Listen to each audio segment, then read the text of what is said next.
तो ये वाणी जो आपको दी जा रही है ये सारे विश्व में फैलेगी और सब पर प्रभाव डलेगा। चाहे कोई ना सुन रहा है, ना समझना चाहता है, घर में चला है और सदस्य नाम नहीं ले रखा, कुछ दिनों में देख लेना वह भी नाम लेंगे, क्योंकि उनके वो विष उतर जाएगा, जो पाप कर्मों का उनका धीरे धीरे कम होगा और वो फिर उनमें एकदम प्रेरणा बनेगी।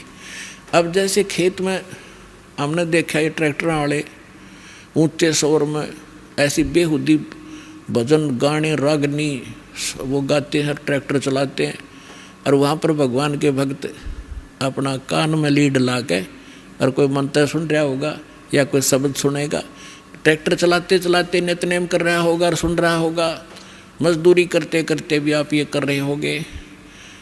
और ऐसे भक्त का बोया हुआ बीज भी जो भी आम समाज खावेगा उसको भी प्रभाव डालेगा। एक समय की बात है कि एक दो भक्त दो संत बने हुए थे, उन्हें चेले बना रखे थे। अब थोड़ा बहुत अध्यात्म ज्ञान इनको होता है तभी तो ये थोड़े बहुत आम समाज के अंदर पूजे हो जाते हैं। तो वो भक्त दो संत थे, एक संत कहने लगा चल मेरे शिष्य हैं वहाँ चलते हैं, वो दूसरा भी साथ चला गया। तो जिसके वो जाकर रुके उस बहन ने नाम ले रखा था, दीक्षा ले रखी थी, उसके घर उसकी बहन आई हुई थी, उस बहन की बहन, और उसकी बहन की लड़की विधवा हो गई थी और वो बहन बड़ी टेंशन में थी। तो जो उपदेश प्राप्त थी उस बहन ने अपनी उस बहन को जो अनुपदेशी थी उससे कहा कि बहन रोटी बनवा दे, मेरी मदद कर दे, खाना बनवा दे, साधु संत आ रहे हैं।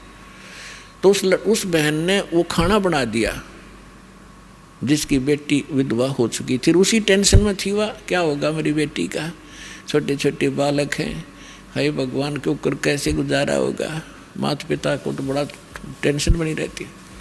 अब इन विचारों से ग्रस्त उसने खाना बना दिया, संतों ने खा लिया, वह सो गए। तो सुबह जो दूसरा था वो उठा और इतना टेंशन में उठा कि भाई क्या हो गया। उठ कर उसने अपने साथी से बताया भाई आज तो ऐसा सपना आया जैसे मेरी लड़की विधवा होगी हो और उसका क्या होगा, मतलब बुरी तरह तड़फड़ा था।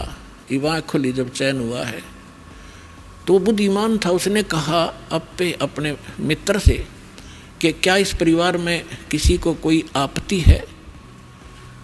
तो बोला जी मन ने भी नहीं पता करता हूँ। उसने अपनी शिष्या बुलाई कि बेटी आपकी कोई तकलीफ है किसी प्रकार की, कोई लड़की को हानि होगी है।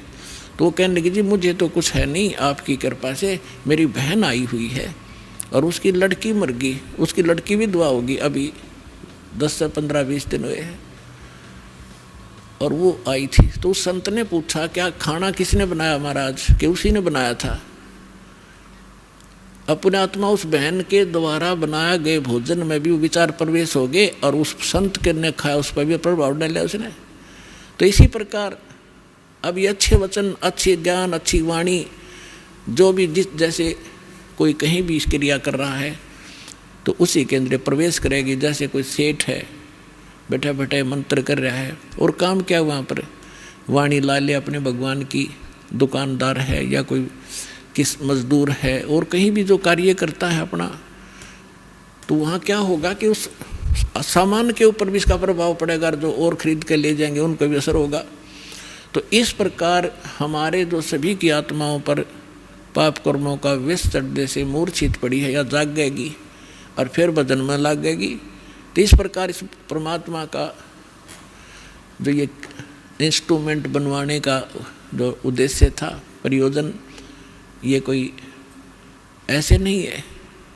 नहीं तो इसके अंदर सारी बकवाद देखें, जब तक ये ज्ञान नहीं होता। कोई फिल्म देख रहा है, कोई और बकवाद देख रहा है, कोई खेल देख रहा है, और अब ये ज्ञान होने के बाद कि ये बकवाद छोड़ के इसमें भगवान देखो, परमात्मा का नाम सुनो, ज्ञान सुनेंगे, तो यही इंस्ट्रूमेंट जो दुरुपयोग करके हमारा जीवन नाश कर रहे थे ये हमारे जीवन को सफल करेंगे।